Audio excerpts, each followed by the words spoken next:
Ah! Hi, people. This is an emergency test run of the Neve.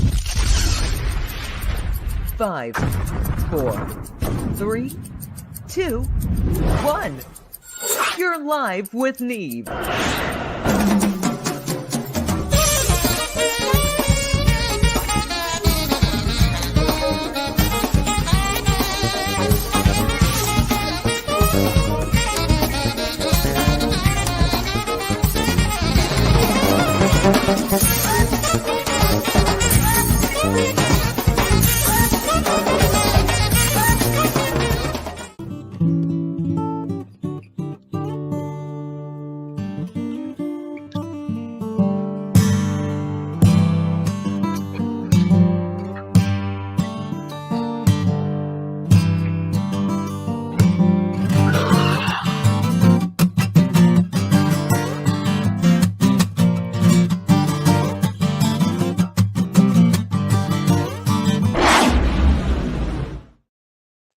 All right, all right. How's everybody doing?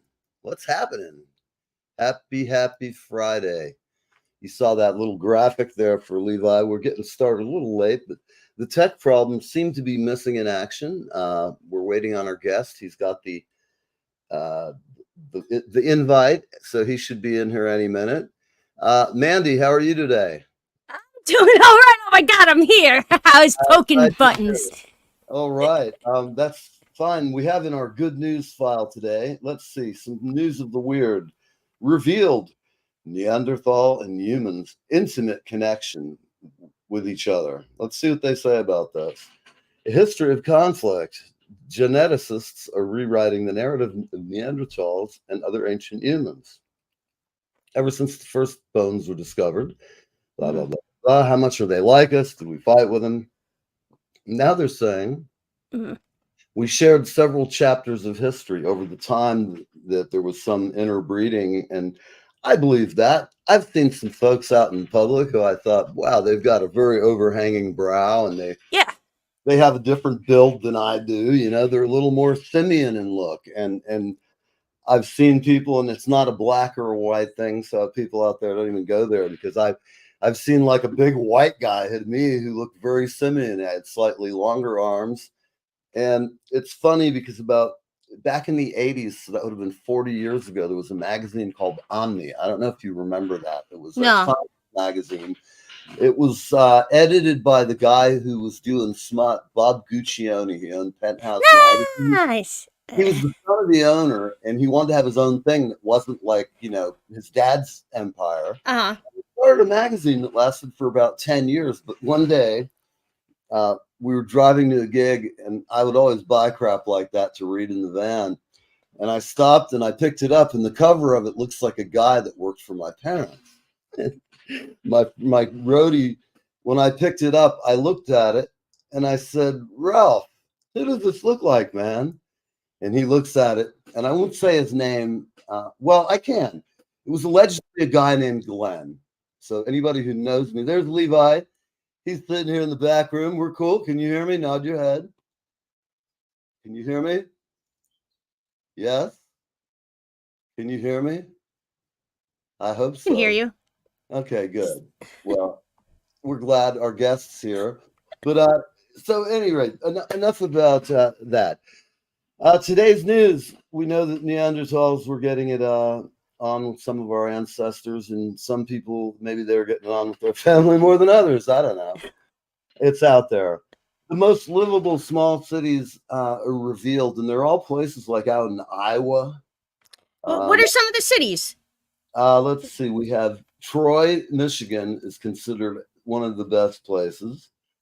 Troy, Michigan. Offers some of the most affordable housing costs relative to incomes. Household income of 109,000, but let's see, only 3.6 of the population are under poverty level. Pretty nice place. Eau Claire, Wisconsin. Same kind of thing, low unemployment. Everybody's got health insurance. Arts, a nice place to live. I'll just say some of these places have had some strife at different. Franklin, Tennessee. that is a nice town. If you want to live in the South, I've been through there. Um, Marijuana is not legal there, people. So if you do go there and you're an aficionado, don't screw around down south. They don't Don't play. screw around down south. They're working on having medical there. In fact, they may have it, but that works out weird for the people who are consumers because there's never enough like approved stores for all the people who want to get in there. And so it's interesting. I'm just going back because there was a couple of interesting news stories. The Chrysler Building, the Jewel of Manhattan, and one of my favorite buildings of all time. I remember Will Smith and Men in Black up on top of it. Yeah. And I've always seen so many movies. They're up there in the big eagle fight and they're doing whatever. And God, I love it. And I had to do business in there twice.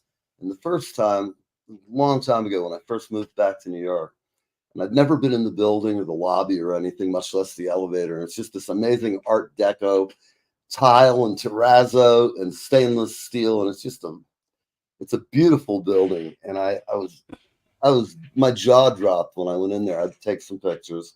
But at any rate, that is up for sale. A significant portion of it, if not sale, to lease it. One of their big clients left. And the reason is because it's a funky small building. It doesn't have the big glass rooms like all the other places. And having a company like that on all the different floors makes it harder to get things done. Hop in this old elevator, go up 6 floors to Yeah. town. At any rate, they're bailing out. So I think that's the perfect place for Live with Neve. We need the whole top, whatever this top suite is. That's where we are. From the top of New York City's Chrysler Building, here we are. And now we have a man who's going to parachute off the Eagle. I don't know how he got up there, but allegedly. Here's Levi. Hey, buddy. I hope he's back. I don't hear you yet, but you're not in the feed, so it's okay. Hang tight for a minute. We're going to do a little entry, and then I'll be bringing you on in about 5-6 minutes. Oh yeah, we went on a tad late, so we're just a little tad behind, but we'll be right with everybody. There's not a lot of great news, but here's some good news. Rabies could become disease of the past. They've got some new drug that could take care of that forever, and that would be great, especially for the humans who get it. Well, the wild case. yeah. Zombies. Zombie time. The virus went bad and weird. Next thing you know. Yep. Have you ever seen the movie Day of the Dawn, where they're up on the roof of a shopping mall? Or Day of the Dead? Day of the Dead, I think it was. It's Yeah. a very funny, campy take on the zombie thing. And it was great. I was like, down south, you'd have a bunch of good old boys be driving around in pickup trucks laying into those suckers, man. Yeah, blowing them up like watermelons. They were. If you told a bunch of good old boys down in some small town in Georgia, with some zombie pack just walked into the convenience store, it's over, man. They'd all be down there in 10 minutes. Zombies wouldn't have a chance. I mean, it'd be just ugly. But I don't think that'll be happening anytime soon, but you never know. And in a new secret document, someone is suggesting clickbait. Someone is suggesting that Abraham Lincoln had a secret gay sex life. This story's been going around for a while, people, and I'm just going to tell you my opinion of it. Whether he was or wasn't, I don't care.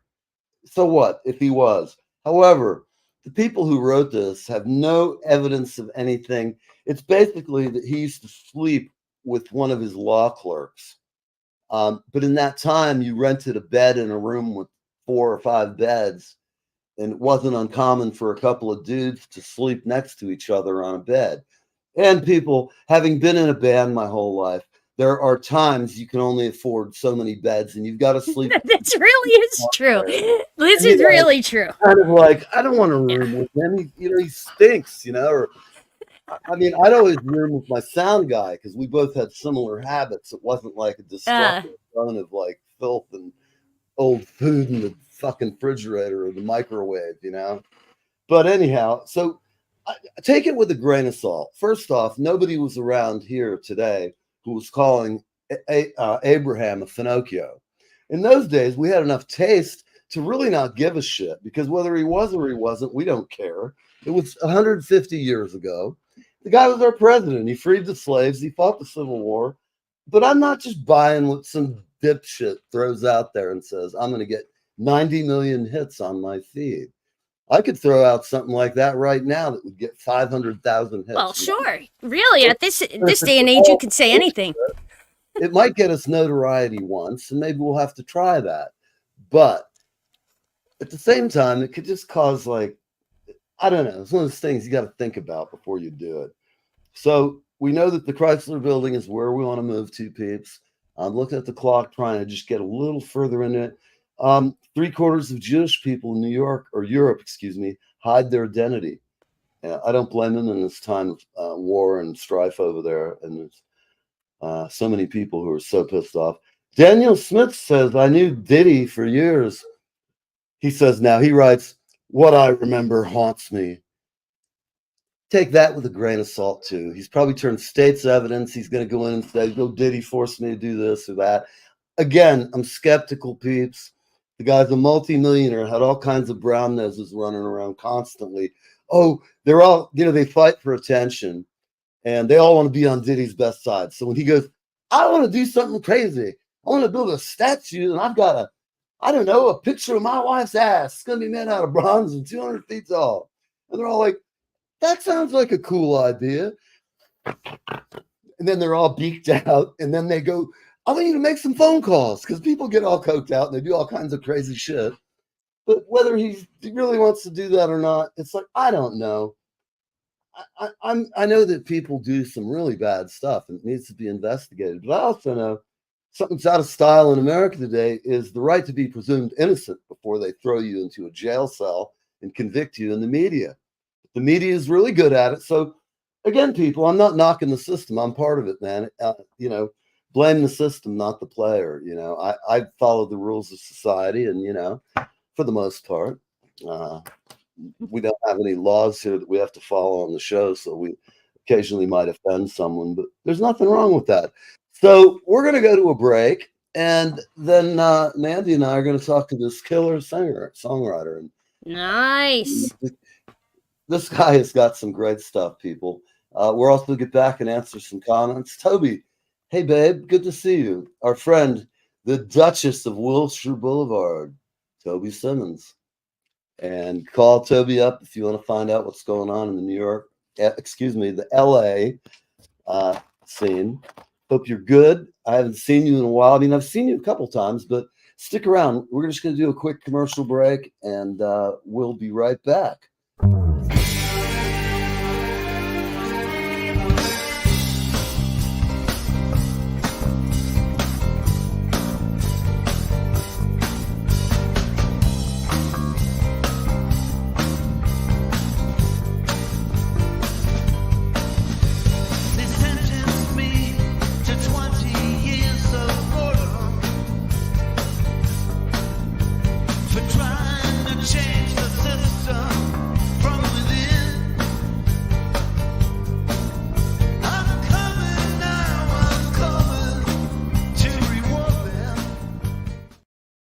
There's some changes headed, like the Gulf Stream rising, like some gale that's been blowing off this wild bird island shore. And I can't say where, and I don't know when, but some old door's been opened in the restless shade.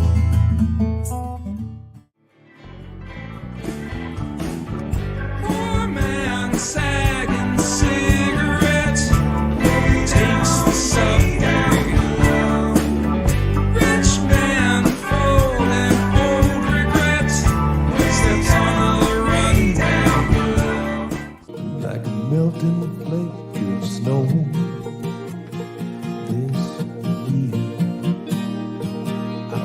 Sad to see it go. Hi, I'm Darren F. Flynn, a singer-songwriter from Ireland, and I'm on Live with Neve.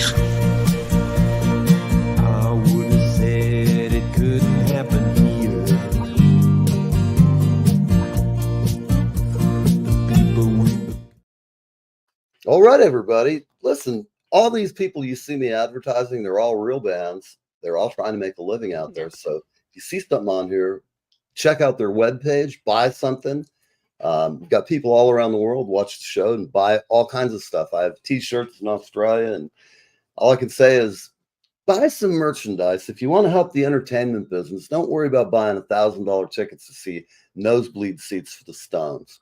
Go out and see guys like our guest that's about to come on, and then you'll get some real entertainment at a value.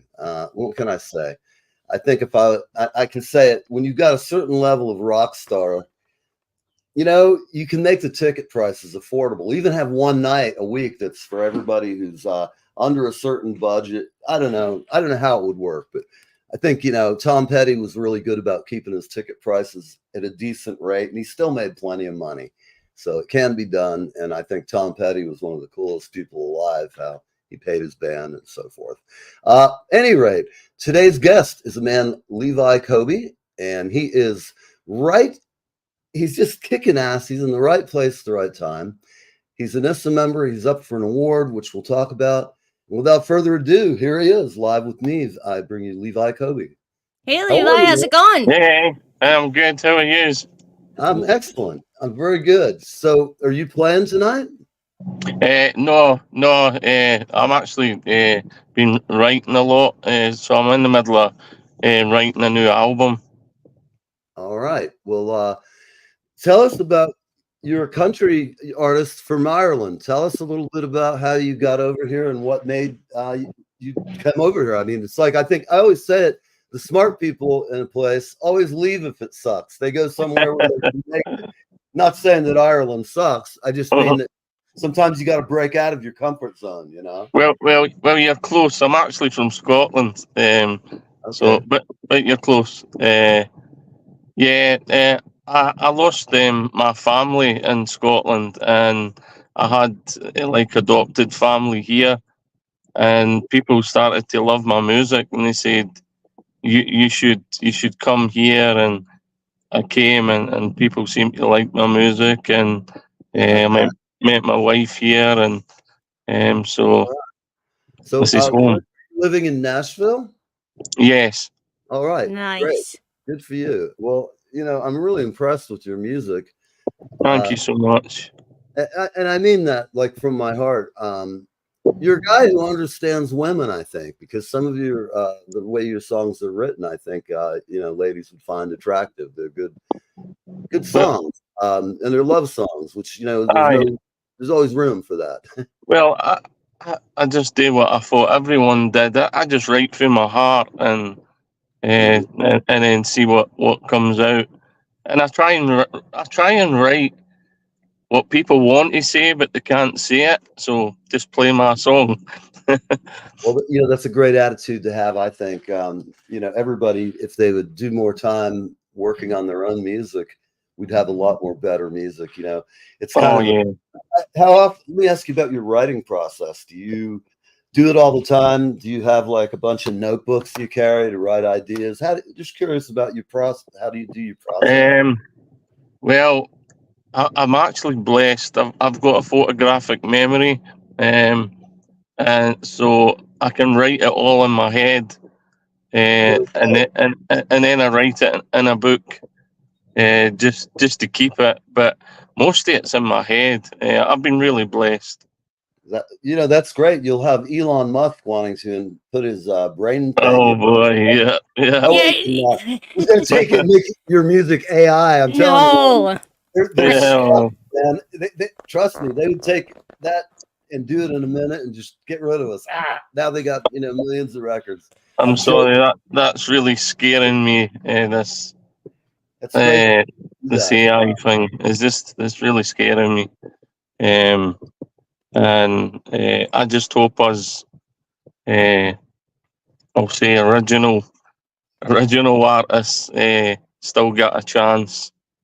I think you should do really good. I enjoy these songs, and rather than us talking for a minute, I'm going to put one on and let's give you a listen. Nice. And I'll get rid of us so that we can spread the picture out a little better. Hang on a moment.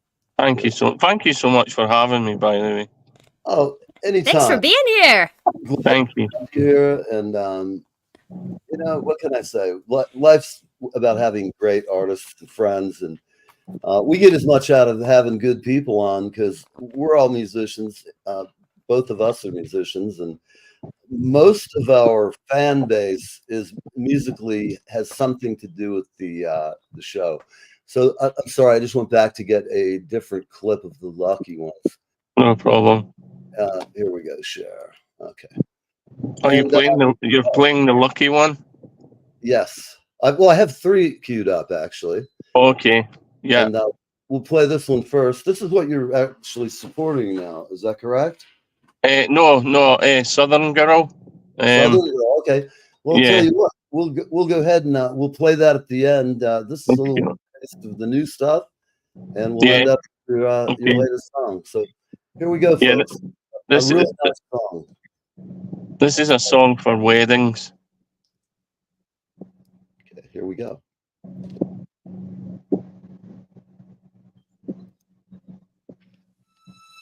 There we go.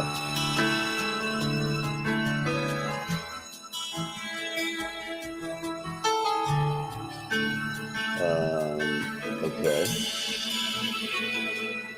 Girl, I can see you out the mirror. Okay, hold on a minute.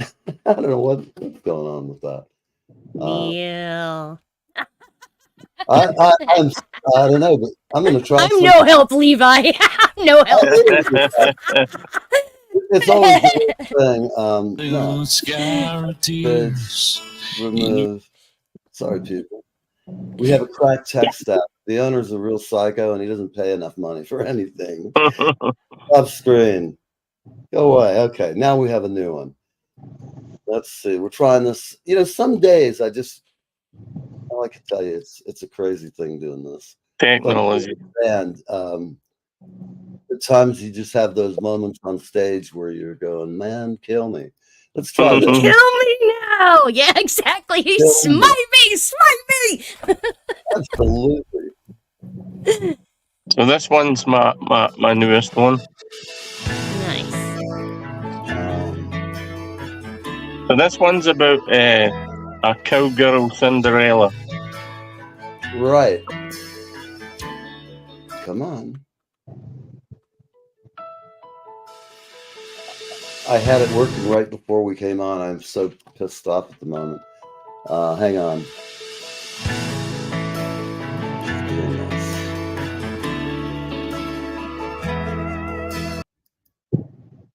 Okay, right before you came on, I tested this. So I'm going to just try one other thing here and see what's going on. I'm going to close that. I'm going to open this.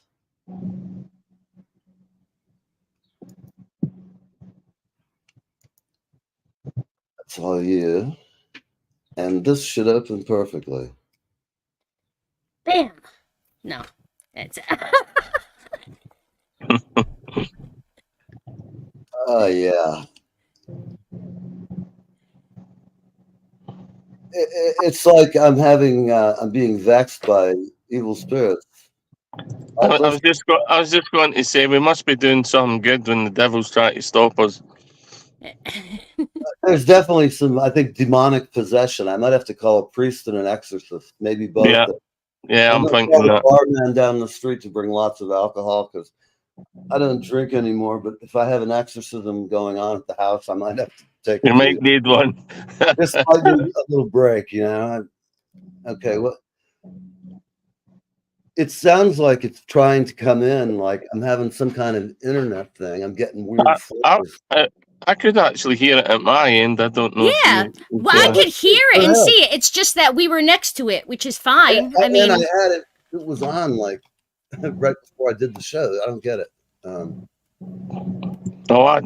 do. I'll share screen. I'll try it one more time. So this time last year, I was actually meant to die. I nearly died 3 times. Yeah. this usually, for this kind of thing, it's foolproof. Like I said, it was just working. Back to the beginning.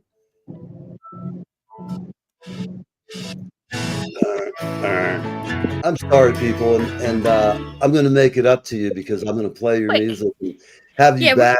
You know, But Levi just said he almost died 3 times, and then you just cut, and I'm still stuck on that. I'm like, because like there's a point in my life, like where that happened to me twice in the same year, and it was so. I want like, can you tell us one of your stories because that's got to inspire some of your music, right? Oh yeah. I actually was dying. Just fast forward a wee bit. Well, I'll tell you the whole story. So I was up in the mountains in Colorado, and we got stuck in 4 feet of snow. We were four-wheeling in the snow. We hit a wrong pot of snow, and being a Scotsman, I started chopping trees, trying to make tracks to get out, and my heart just went non. I just couldn't. My breath. I was like, "What's going on here?" And I actually thought it was what you call it, a panic attack Oh because yeah. because after it kind of settled down, what I did, I actually had like a coffee cup with me, and I started using it, just trying to get some oxygen because I just couldn't. I wasn't getting a breath. So anyway, we got back down the mountain, and things seemed all right. I knew there was something up, but I didn't think it was like major. I thought I'm from Scotland. I'm up in the altitude of Colorado. This is like what 7,000 feet high or something, and so I thought it was that. So I went to my wife and I. We went to Arizona, and we actually flew back. And I should have died on the plane because when I got to the hospital, this is crazy. 6 weeks later, didn't realize it. I had been going 6 weeks with my heart at 9%. Wow. My widowmaker was 100% blocked. They told me I should be dead. I Holy shouldn't be. crap. My other half in my heart was 75% blocked. I had one stem keeping me alive. Holy crap. Wow. They literally told me Yeah, that I have the same problem. I have 60% blockage and 70. wow. They No, don't do mine it. was 175% Wow. blocked. I had one stem. Was it because of the insurance? You couldn't get it done quicker? This is the God's truth. They literally said, if I don't get a heart transplant, I'll die. And because I'm from Scotland, they wouldn't pay for it. So they were literally got to leave me to die. And this one surgeon said to me, Levi, I'll attempt to save you, but this is the biggest operation I've done. And I've done a lot. He said, I can't beat the bush, buddy. He said, there's a 20% chance you're coming off this table. I was like, wow. I says, it's all right. God will take this. And I was lit. So because my heart was so damaged, I had to be awake for my whole operation. Wow. And I was listening to the doctors doing their thing with the nurse and whatever.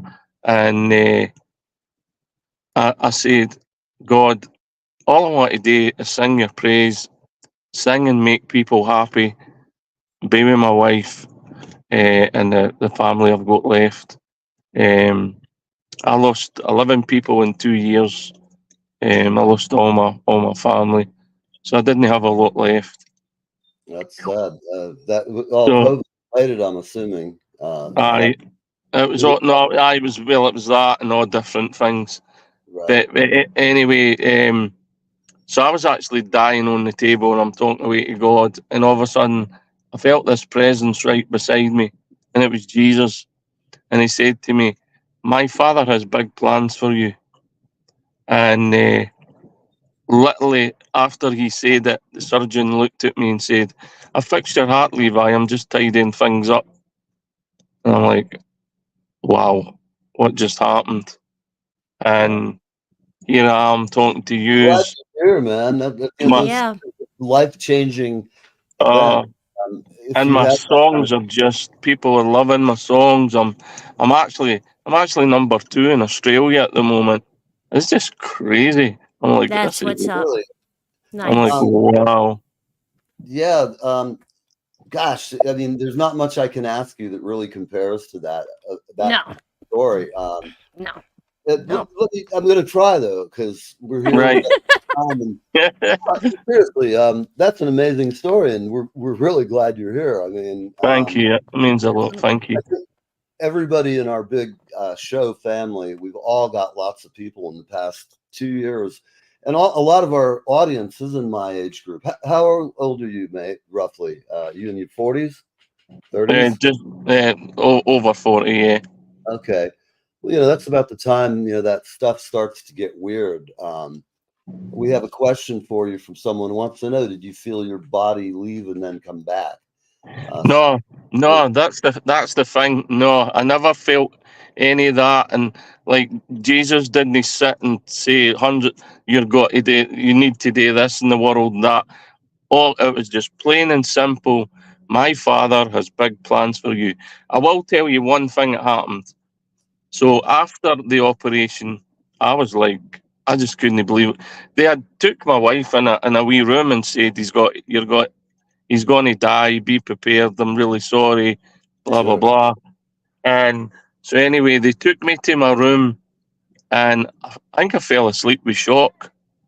The minute I closed my eyes, I was on the mount with Jesus. He was still on the cross, and I looked up to him, and he said, "Sorry," and uh,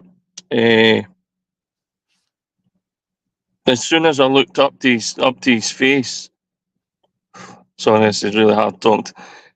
As soon as I looked up to him, I was in front of the cave, and he started walking out the cave with his hand towards me, and I knew this was God because Jesus was right in front of me, and I heard the Lord's voice, and he said to me, "You're born again now, my son." And then I woke up, and now my music's gone crazy, and I'm writing like crazy, and I can feel it. I feel everything I'm writing. I did before, but now it's like It's so. like a different connection. Like you're on a Oh, different level of aye, vibration. yeah, Yeah. yeah. So like this song, Southern Girl, it was some of the top players in Nashville played on that. People have helped me so much. It's just been beyond blessed. And I took them in the room after it. I says, I don't know if you've ever heard this before, but 3 months ago I was told I wouldn't live. The Lord saved me to do this song, or no one would be hearing it. And they just looked at me like, wow, Levi, that's they just it hit them really hard. Because I thought about it. I'm like, well, when you think about it, I wouldn't be sitting talking to you right now. This Yeah. is just blowing my mind, all this. Mhm. So I just I wake up every day so blessed, and I'm writing stuff I could only dream about. And this might sound crazy, but I even believe the Lord's gave me a stronger voice. And it's funny, everybody I've sang in front of, they've told me that they feel closer to the Lord. And I'm like, wow, you couldn't have said anything nicer to me. Yeah. Um, it's been a journey, and I'm so blessed for the new journey. Mhm. Well, I'm glad to see you having some success, especially after something that life-changing. I think everybody goes through a life-changing experience. You come back with a different feeling about how you spend your time because you realize it's the most important thing any of us have. Oh, And if you spend Mm-hmm. your whole life always focused on just your paycheck, you'll miss out on a lot because even though you don't have a paycheck, if you want to look back at your life, you'll never look back and say I spent too much time with my kids or doing Yeah, my yeah. Yeah. Oh, or I treat my treat parents. every day like your last, because, like I said, we actually thought I had like pneumonia or again the elevation, and then the next minute I've got two guys in front of me saying, "Oh, if you didn't have a heart transplant, you're going to die. You're actually dying right now." I'm like, Well, what? I haven't been told anything that dramatic, but I know just me when they told me that I had this blockage.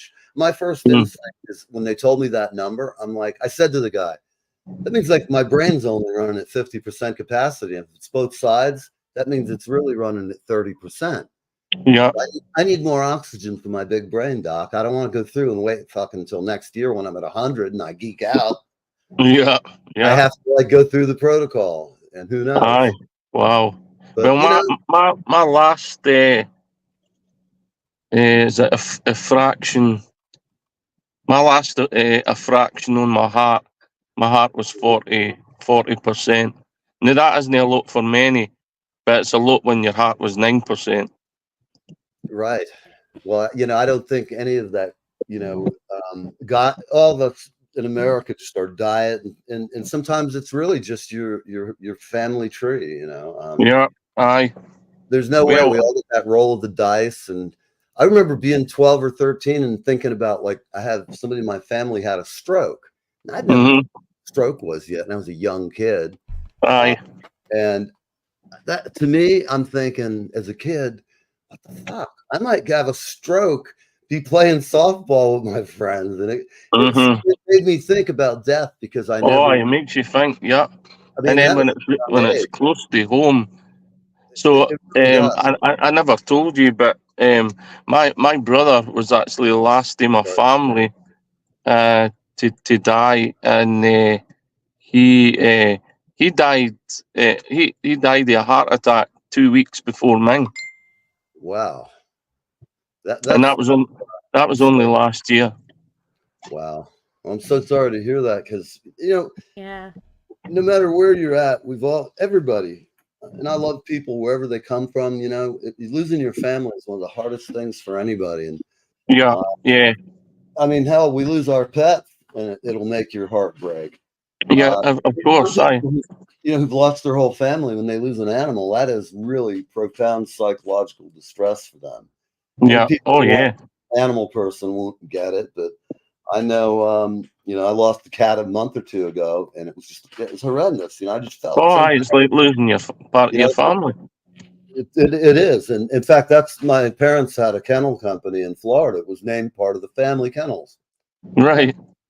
It was like, that was what we did. We had 120 Aye. dogs. We'd board them, clean them. They'd bring the puppy poodles in and all that crap. And Yeah. it was entertaining, I have to say. Yeah. I'd rather be around most animals than most people on a general sense. But, Yeah. Yeah. surrounded by great people in my life. So I don't really, Aye. there's no schmucks, and I have a good team of friends that, I care about them. They care about me. And that's really what life's all about is That's finding, all it counts, to be honest. you know, money's good. It shouldn't be our only focus because I really believe that if you really work hard at what you're doing, and your goal isn't just to be totally rich, that's not your motivation. You do it because you like it. I'm a drummer since I was 8 years old, and I just do it because I Right. like it. Now when I Yeah. can get money out of it, I'll absolutely go and take it and play and have a great time. But Yeah. it's if you're in that kind of a business, it's like being on having a show like this. I never had a show before, and I barely have one now. I joke about it, but the thing is, it takes time to develop an audience and build it up, Yeah. and Yeah. see what works and what doesn't. And then, there's so many people out there, like those folks right here. They're such the nicest people in the world. Susan, Gina, Gina's in LA. Susan's in New York. Um, Toby Simmons is also in LA. And everybody who we get to know over the years kind of become friends and family. I mean, we've Right. been on for 5 years now, and the first year doesn't count because it was just me and trying to figure out what I was doing. It was horrendous. I Yeah. looked at a couple of those videos a week or two ago and laughed because I could see how nervous I was. And I'm not nervous. Like it's been long enough now that Mandi pops in. Sometimes I'm like at the end of it. Like today, the fact that this didn't work, I have to try it and see if it's going to work now. Right. See if it does it, because I really want to play this. You're starting to piss me off. Let me see. I'm going to move it down here. What is going on? I have no idea, but I'm not going to worry about it because we're having a good conversation anyway. It's Friday. Tell us about how you got started writing and playing guitar and doing, Well, that was another God thing. So my father and my sister and my brother sang. But I was the only one that didn't do anything, and I had a major car accident, and I got four dislodged vertebrae in my spine. They told me I would never work again or walk again. Pick a hobby, and I was like, "What?" And so I picked up a guitar like I'd been playing it all my life. I wrote songs, but I never told anyone. So did you play in Uh, bands out like in town? Did you go and play at bars and pubs and that kind of thing? I just myself. I didn't have a band or anything, and I never thought it was. I never thought it was people would want to listen. And then I thought, right, I'll go to and I went to a studio and I did a song, and everybody's like, "Man, you sound like you come from Texas. You sound like George Strait or Tim McGraw or somebody." I'm You like, really do. I'm quite pissed off because I can't get it to work. I don't want to sit here and fumble around anymore. People, we're gonna go next Friday when we go on. We're gonna do a redo and play these songs because yeah, fun this morning. I'm sure it's some Facebook issue or something. I don't know what it is, but at any rate, we're not going to worry today. I'll find it out. no. Over. So they started. This. But Mm, so what are you doing right now? well, as I say, to be honest with you, I had a lot of recovery, and like as I said, my wife and I were in Colorado, and then the music's brought us back to Nashville. So I was really I wanted to because this is really taking off. So I wanted to be as healthy as I can be, so I can go around and sing to people and hopefully give them a nice smile. That's right. That's right. And as I said, I feel there's a big purpose because the Lord kept me alive to do it. So it wouldn't be happening otherwise. How long have you been sober? Sober? Yeah, I thought maybe I mistook you. No, I've never drunk in my life, so I've never. I didn't need that one. My hearing aids aren't in, and I just misheard. Well, most people from Scotland drink, so. Oh yeah, that's why I asked. I misinterpreted. My family was in the whiskey business and everything, but no kidding. but I just didn't. I didn't drink. It's one of the things, and I treated the music thing really like my voice. I treat it like my heart. So, were you learning songs by country artists at home, sitting in your garage or in your living room, picking? So what happened was that when they told me I couldn't work, I just started listening to like George Strait, Garth Brooks, Tim McGraw, and then I started, and I was like, I wonder how hard it is to write one of these songs. So I just started writing my own, but I never let anybody hear it. And then, as I said, I went into a studio one day in Scotland, and they actually thought I was from Nashville or Texas. Well, these songs are superb, and they did it. Thank you so much. Everything's right, and when I heard it, that's why I've been wanting to have you on since I heard it. And I know, tell everybody what you've been nominated for and what's going on with your other stuff. Tell them. Well, I think I'm actually up for 10 awards this year. Right. I've got the ISSA awards. What are you nominated ISSA for? Sorry? Did you say ISSA, IFSA? ISSAI. Yeah. So I'm All up. right. We're all family too, because we have so many people from ISA or Yeah. ISA. I'm not sure how they say it. Yeah. Friends of the show, and we love everybody at ISA. I don't know if I'm going to make it, but I'm going to try to get down to the awards ceremony. Oh, that'd be cool. I'd like to come for a day or two because I got a bunch of friends there, and Yeah. it's a good time. This year, I'm going to make a real stab for us to get known as the best station on ISA. I've been a member Awesome. for 3 years, but I wanted to wait. When I first did it, I thought, I'll push the show, but I didn't have any confidence that we could do it and really do it well. And that's why I'd rather wait. It's like having a band when you go out and you're not sure it's going to work. And then after a month, you're like feeling so good because when you hit the stage, it's cruise control at that point. Yeah. Things that like make it really fun to be in a band. There's little accents and things like, like you're a sax player. I can hear you playing some kick on your sax, and I can be doing little snaps off it and grooving with the bass player.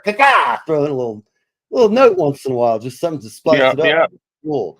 Because I know when I'm playing, if it's something I played for a million years, even if it's an original, I'm just looking for something that I might have been thinking of at the studio doing it and couldn't do it. I couldn't play that fill because I didn't have time to write. But it's still a good fill, and rather than waste time. But it's those little things that I think keep musicians from growing old and having problems like people who sit around and watch their TV all day long. They eat really shitty food. Like, man, we've got a garden, and I look at it, it's like full of great fresh vegetables, and it's good. Oh, that's the thing. You've got to eat right, especially these days. Yeah, so much. You've got to be homegrown. Yeah. Definitely. So, are you gigging in the near future? Like, you have any gigs coming up that you're doing right now? I've nothing scheduled at the moment. I'm actually looking to actually get a band. I've did it all myself for a long time, but now people are starting to like, as I said, what I'm putting out. And as I said, I had the top players in Nashville. So I'm hoping to get a band, and then. Well, if you need any help, Nice. you can always call me. I can at least put you in touch with a bunch of our friends who are ISA members, and some of them are. Right. But I know a bunch of people who know a bunch of people, and it's like anything in this biz. I'll give you a few numbers, tell them what you're doing, play their track for them, and they're going to listen to you. Because I spend at least 2 hours looking at new bands to have on the show, and every week. Yeah. And I heard this and didn't have to listen to it twice. I listened to it. I went to your next song. I went to the next song, and then I came back to the first one, and I listened to it all the way through. And I went, "This is good." And thank you so much. And, I think I'm really pissed because I can't get it to play. It's really gotten me. Because people, when I tell you this is some great country, what I will say, you can go to YouTube and just type in Levi Kobe. And the song is Southern Girl, but go listen to all three of them because I'm telling you, people, this is some good shit. And if you like good quality country, not this buckle polish shit that they no auto tune on this record. This guy sings songs, and his words are exceptional. And I don't know if that's your English thing or Irish or Scottish thing, but lots of English. A lot of I call you all Englishmen, but you're not. No, that's wrong. I'm English. Everybody in Wales and Ireland, they all hate the British. I apologize on behalf of Neil. Yeah, I've got some Irish blood, and what can I say? I'm as American as they can be. If you go about saying English too much, you'll know how much Irish blood left. Well, see, that's because I'm half Irish, and I'm like, stop calling them. We're not English. There's no English people here. Right, I know. I put my pinky up when I say it. A faux pas.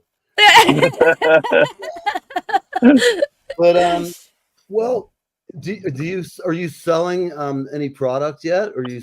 Yeah. If you go to virtually all the main media like iTunes, what is it? Amazon, Spotify, Nice, virtually nice. virtually all of them. That's is doing it. I'm actually working at the moment. I want to get some of my stuff on vinyl. I think that'll be awesome. Yeah, I'd love. Venmo's a good platform. A lot of people use it. I have a friend of mine who has a show here, and he's a historian, and Right. he's one of the best editors I know. Like, I have to say, he does a lot of shows, and if I do any video promo for this show, I'm okay. But like, I just chunk it out and get it done. Having Yeah. somebody who really likes doing it and sits there and find points that, like, I might find point a drum part that I like playing. Yeah. Yeah. I'd rather have somebody who's really good at it do my work. Salante. Oh, Salante. And you saw Brian was just here. He said hi. So Hey, Brian, how you doing, buddy? I didn't want to leave him I don't know hanging. if you noticed, but I'm actually runner up for the Rolling Stones magazine, and Oh, Nice. if anybody listening would like to go to my Facebook and help support me, Yes. the vote's free. There's the cost in, and I'd love your support. Well, Yep. we'd love to give you some, and we'll talk about it. Hey, Brian, I'm glad to see you stop by. You're always a pleasure. Him and I met in California at the immediate family opening, and went to see the band play, and just had a good time. We crossed paths at a really nice time. Nice. I can't hear. It's funny. Gina's laughing at me. How do you say that? How do you pronounce the word Slainte? Some slante, slaint. I you know what? I've never pronounced it. I don't know how to pronounce it, but I'll look it up. And yeah, Brian. By the way, people, Brian Nayland is an unbelievable songwriter. And those of you who've seen the show for a while know I've had him on before. I mean, he really is a great songwriter. Awesome. People tell me the music business sucks. I tell them, no, it does not. It's out there, but you got to find it. And I have several friends of mine who are artists I've met through ISA, and just through this big bunch of people I know around the world and friends. I've met some of the most talented people who could just be smoking if they had a label behind them. They'd be making piles of money because they're better than half the shit that's out there. It's just is what it is. So if you're out there, my advice, get your whole package together, own it yourself. Don't go with the record companies anymore unless you reach that breakout point. If you're like Taylor Swift and you're selling, $600 million worth of records, then there's other things you can start worrying about. But most of us will never get to that level. And I'm not trying to knock anybody down and say you can't get there. But like Brian, he's got his own thing going on. And we're talking about Brian Pezone. Brian Pezone was going to be on last week. Talked to him this week, and we're just trying to set a date, everybody. He's been awesome. in Japan, and he is an unbelievably good. It's all right. By the way, Mandi, when you run, I got to go too because we're at the end of the show. But have a nice night. And I'm reading our backstage banner, so don't worry, people. We kind of keep it informal around here. I can't see anybody, but thanks for coming, and I hope you all enjoy my music. Oh, yeah, it was great meeting you. Great meeting you, Levi. I'm gonna look you up, and I'll be getting my votes in for you. Thank you. The other thing awesome. Is, people, we're gonna have him back. We'll stay in touch. I might see you down in August down at the thing, but we'll make sure we stay in touch because I want to have you back on when you play these songs.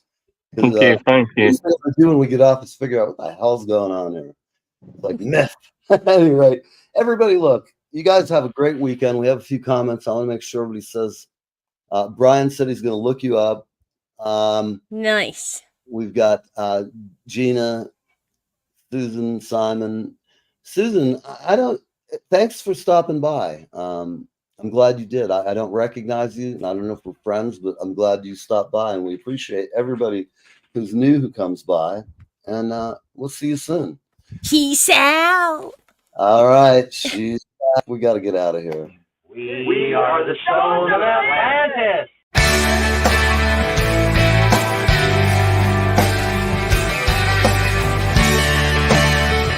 there, it's Kevin Sorbo here, and you lucky people, you are live. You're live with Neve or